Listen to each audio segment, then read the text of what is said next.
Sa isang hakbang na tinawag na recalibration, inatasan ni Pangulong Ferdinand Marcos Jr. ang lahat ng miyembro ng kanyang gabinete na magsumiti ng kanilang courtesy resignation. Ayon sa Malacanang, ito raw ay bahagi ng pagsasaayos sa direksyon ng pamahalaan matapos ang midterm elections. Ngunit sa mata ng marami, isa raw itong palabas na mistulang sinadyang idirect para sa damage control, hindi para sa tunay na reforma. Kung tutuusin, hindi na bago ang ganitong eksena. Kapag bumaba ang rating, kapag natalo ang mga kaalyado sa halalan, kapag dumami ang batikos, ang pinakamadaling gawin ay mag-reshuffle. Para bang sapat ng sabihing, magbitaw muna kayo para masabi ng taong bayan na may ginagawa kami. Pero, tanong ng bayan, sino ba ang kailangang mag-recalibrate? Ang gabinete ba o ang liderato?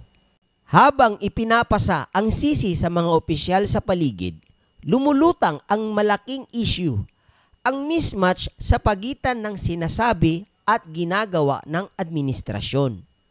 Ayon sa Polls Asia, bumaba sa 25% ang approval rating ng Pangulo. Isang malinaw na senyales na hindi lang mga opisyal ang kinikwestiyon ng taong bayan, kundi ang direksyon ng buong pamahalaan.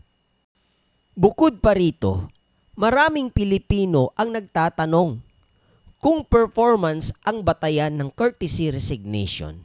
Bakit tila may ilang opisyal na palaging safe? Kahit kaliwat kanan ang sablay, may performance-based metric ba o performance of loyalty lang ang mahalaga?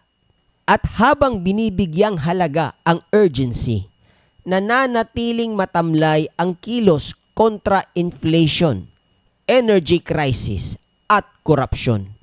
Kung ganito ang reset, baka ang tunay na kailangang i-reset ay hindi lang ang gabinete, kundi ang buong script ng pamumuno.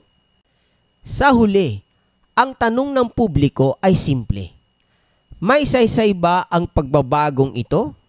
O ito'y isa lamang rebranding campaign sa gitna ng lumalakas na pressure mula sa mga kaalyado at kalaban?